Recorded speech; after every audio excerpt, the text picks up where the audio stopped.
You just spent $6 on a coffee you didn't need. Again, and somewhere in the back of your mind, a voice whispered, "You earned it. You worked hard this morning. You dealt with that email. You sat through that meeting nobody else wanted to run. You deserve this." What that voice doesn't tell you is that it'll be back in a few hours, then again tomorrow, and the day after that.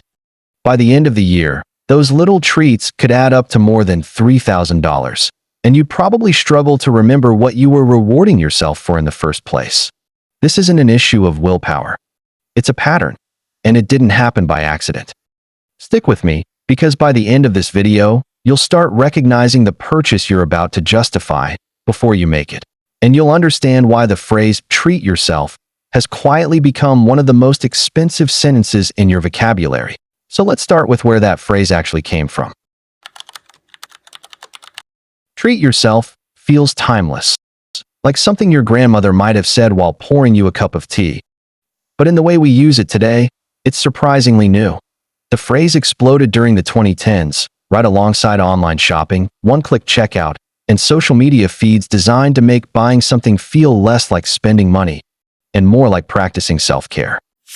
Retailers didn't invent the urge to reward yourself. Humans have always done that. What they did invent was a world with almost no friction between the urge and the purchase. No walking to the store, no waiting in line, no handing over cash, just one tap, a confirmation buzz, and a tiny wave of relief delivered in seconds. The phrase didn't create the behavior. It simply gave the behavior permission. And permission turns out to be incredibly valuable. Because the moment a purchase feels deserved, you stop asking whether it's actually necessary. Think about the difference between saying, "I'm buying this because I want it," and "I'm treating myself." The purchase is exactly the same. The price is exactly the same. But emotionally, they don't feel the same at all. One sounds like an impulse. The other sounds like self-care. Same $6. Completely different mental accounting. In 2011, researchers Ravi Dhar and Klaus Wertenbrock described something called compensatory consumption. It's the tendency to buy things not because you genuinely need them, but because you're trying to repair the way you feel. Maybe you've had a stressful morning. Maybe you're bored. Maybe a meeting went badly. Maybe work feels chaotic, or life feels out of your control. Each of those moments creates a small psychological gap, a feeling that something's off, and spending money is one of the quickest ways to make that feeling disappear, at least for a little while. The purchase was almost never the point. The relief was the coffee, the new shirt, the takeaway meal. Those were just the delivery system. Physical objects standing in for emotional needs that had nothing to do with caffeine, fabric, or food. That's why the $6 coffee never really solves anything. It wasn't caffeine you were craving. It was 5 seconds of feeling like you'd done something for yourself in a day that otherwise felt completely out of your control. And because the real problem never changed, the urge comes back tomorrow, right on schedule. Not because you lacked discipline, because the thing you were actually trying to fix was never touched. It also explains why treat yourself purchases tend to show up at very specific moments. Right after a difficult meeting, right after an argument, right after 20 minutes of scrolling through everyone else's highlight reel. The timing isn't random. It's a map of the moments when you feel most depleted. Things get even more interesting here. Your brain's reward system doesn't carefully calculate whether you've earned a reward. It checks whether you believe you have. Think about how often people finish a workout and immediately think, "I've earned dessert." Maybe the workout burned 200 calories, the dessert adds 600. The math doesn't line up, but your brain isn't doing the math. It's following the story, and the story only has to feel believable for a few seconds before it unlocks the reward. The same thing happens after a stressful morning. You tell yourself, "I earned this." You're not exactly lying. You're using a mental shortcut, one that wasn't designed for perfect decisions. It was designed for fast ones. Thousands of years ago, speed mattered more than precision. Today, marketers know exactly how to trigger that shortcut. You've earned it. You deserve this. You've had a long day. Why not? Every one of those phrases works like a tiny permission slip, not forcing you to buy, just making the purchase feel justified. And that's the unsettling part. It's not that this shortcut exists. It's that there are entire industries built around activating it. Let's put some numbers on this. One $6 coffee, 5 days a week. That's $30 every week, about $120 every month, and roughly $1,440 over a year. That's just the coffee. Now add a delivery order twice a week, $18 each time. That's another $1,870 a year, and that's before the tip, before the delivery fee, before adding one more item because you were already checking out anyway. Put the two together, and you've quietly spent more than $3,300 in a year. Not on one big purchase, on dozens of tiny ones. That's what makes this pattern so easy to miss.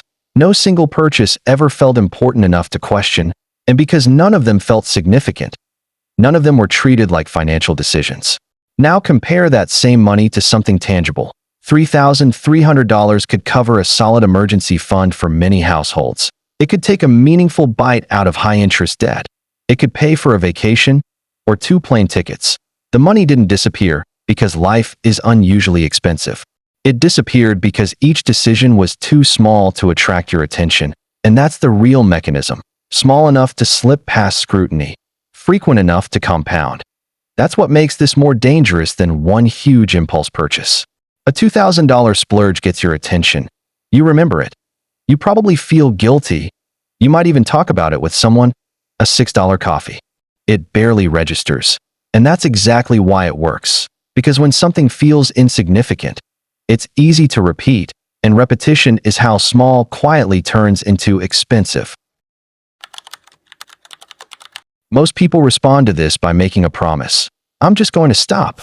Maybe it's a no-spend month. Maybe it's a stricter budget. Maybe it's deleting the shopping apps altogether, and for a little while. It works, usually for about a week, maybe 2. Then somehow, you're right back where you started. The reason isn't that you lack discipline. It's that you're trying to solve the wrong problem. Willpower focuses on stopping the purchase, but the purchase was never the real event. The real event happened a few seconds earlier. It was the stress, the boredom, the frustration. The feeling that you needed something to make the day feel a little better. If you remove the coffee without dealing with that feeling, your brain simply looks for another reward. Maybe it's food. Maybe it's online shopping. Maybe it's something completely different. The reward changes. The pattern stays the same. That's why so many people finish a no-spend month, only to spend even more afterward. The urge was delayed. It was never resolved. So what's the interruption that actually works? Surprisingly, it isn't another rule. It's a question, and you ask it the moment you feel the impulse. What am I actually trying to feel right now? Not to judge yourself, not to talk yourself out of buying it, just to identify what's really happening underneath the purchase. Maybe the answer is comfort. Maybe it's relief. Maybe it's control. Maybe you're simply exhausted. The moment you can name the feeling, the purchase loses part of its disguise. You might still buy the coffee, and that's okay. The goal isn't perfection. The goal is awareness. Because awareness is what breaks automatic behavior. It won't feel dramatic. It won't feel like one of those life-changing productivity hacks. But that's because it isn't treating the symptom. It's finally addressing the cause. So think back to that $6 coffee from the beginning of this video. By now, you know it was never really about the coffee. It was about buying 5 seconds of relief. On a day that felt like it wasn't giving you any. That doesn't make you weak. It makes you human, because this pattern wasn't created by accident, and it isn't a personal flaw.